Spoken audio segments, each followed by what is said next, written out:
তাহিৰাম বৰা একাডেমীৰ প্ৰশিক্ষক প্ৰশিক্ষাৰ্থীসকল, অভিভাৱক অভিভাৱিকাসকল, আপোনালোক সকলোলৈ মোৰ সেৱা জনাই দুষাৰিমান কথা ক'বলৈ ওলাইছোঁ। দুখ হ'লে আপোনালোকৰ সন্তান হিচাপে ক্ষমা কৰে যে। প্ৰথমেই ক'ব লাগিব, যিটো নামেৰে এই প্ৰশিক্ষণ কেন্দ্ৰটি নামাকৰণ কৰা হৈছে, তেখেতৰ ওপৰত যদি কোৱা নাযায় ভুল কৰা হ'ব। তেখেত এজন স্বাধীনতা সংগ্ৰামী, সমাজ সেৱক, সমাজ সংগঠনৰ লগতে লখিমপুৰ জিলাত শ্ৰীমন্ত শংকৰদেৱ সংঘ প্ৰতিষ্ঠাপক মোৰ আজু ককা। স্বাস্থ্যই ধৰ্ম। মানুহৰ স্বাস্থ্য ভালে থাকিলেহে যিকোনো কৰ্ম কৰিবলৈ মন যাব। গতিকে যিকোনো খেল বা মাতৃ আখৰা নৃত্য এবিধ স্বাস্থ্য ৰক্ষাৰ আহিলা বুলি ল'ব পাৰে। তাৰোপৰি আৰ্থিক সামাজিক আছে, আৰ্থিক সামাজিক দিশ আছে। চাওক, বিভিন্ন খেলৰ দ্বাৰাই বহুত লোক বিখ্যাত হৈছে, যেনে হিমা দাস, লাভলীনা বৰগোহাঁই। কিন্তু তেওঁলোক স্কুলীয়া শিক্ষাটো কম নাছিল।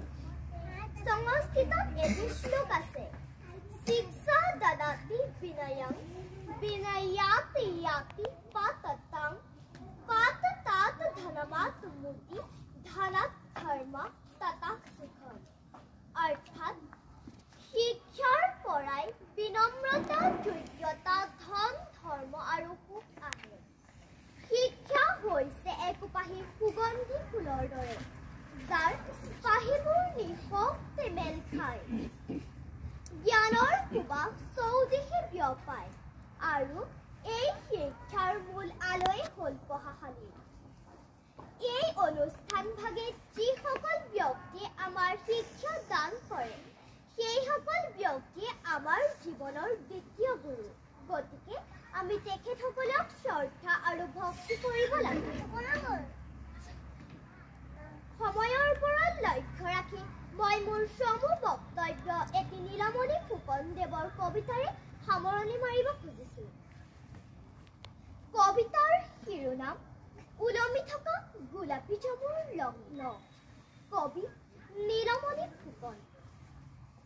কাহানিও নিনাদিত হৈ নুঠা কিছুমান শব্দৰ হাতৰ এটা মুদ্ৰা, সেই হৃদয়ৰ ভগা ডালত ওলমি থকা গোলাপী চমুৰ লগ্ন।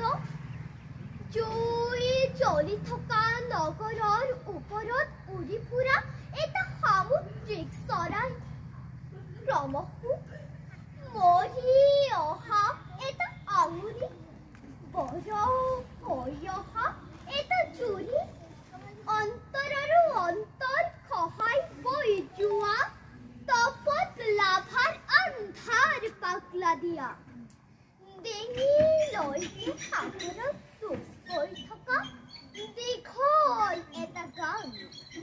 সেই হৃদয়ৰ ভগা ডালত ওলমি থকা গোলাপী চমুৰ লগ্ন।